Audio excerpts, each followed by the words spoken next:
space is a problem for you, the photos, mail, stuff starts to take up a lot of space, especially music, and you find that you've run out of space. So these are going to be some tips to go ahead and free up that space, or to at least get some of it back. So to start off, if you go into General, Usage, and then Manage Storage, you can see that my photos and camera are taking up 336 megabytes. So just keep that in mind. I'll go ahead and show you what it is after we change all of this stuff. The first tip is in Photos and Camera. If you go into Photos and Camera and Settings, go ahead and turn off My Photo Stream. My Photo Stream essentially makes 2 copies of the photo, one for your device and then one to upload to the photo stream. So you're essentially storing 2 copies of each photo, which can take up a ton of space. So you can go ahead and turn off Photo Stream and it will delete them from your device. Now next up, you're going to want to turn on iCloud Photo Library Beta. And what this does is there's also an option for optimized iPhone storage, which you are going to want to check. And what it does is it uploads all of your iPhone's photos to iCloud, which means that it won't be stored on your device, which means more space for other stuff like music, apps, and games. Next, you obviously want to take off Upload Burst Photos if it is on, just because it takes way too many and it's not really a useful feature at all.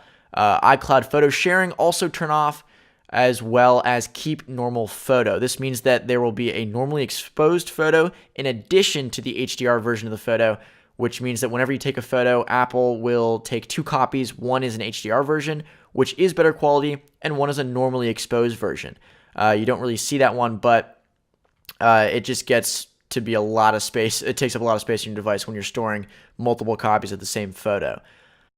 Now, if we go back into General, Usage, and then Manage Storage, you can see that my photos and camera have taken up almost nothing, 163 megabytes. So it's dropped about 200 megabytes, which is a lot. Now, it's different for every device.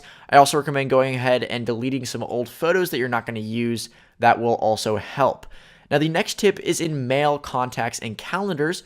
Go ahead and click on that. Click on your Gmail account there, and then click on Advanced at the bottom. Now you will see an option that says Move Discarded Messages into Deleted Mailbox or Archive Mailbox. Now it should be default checked to Archive, and that is bad. You want to change that to Deleted Mailbox, because what it does is whenever you delete an email, it doesn't send it away. It doesn't delete it from the device. It actually puts it in a separate folder, which is an Archive Mailbox. Now, it's important to check that because basically whenever you're deleting mail, it doesn't actually delete it. It's still on your device. So if you change it to Deleted Mailbox, it will be less space. Switch the phone there because of the lighting, but as you scroll down, the next tip will be in Messages. Now, Messages, there's an option for Message History, and the default will be Forever. This means that all of your messages will be kept forever. You can change this to 30 days or 1 year.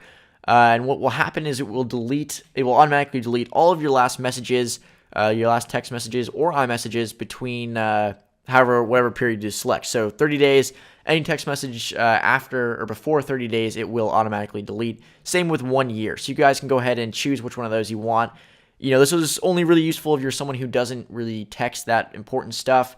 You're never going to need to look back through your text messages, which a lot of kids probably won't. So you can go ahead and check that, and it saves a ton of space deleting all of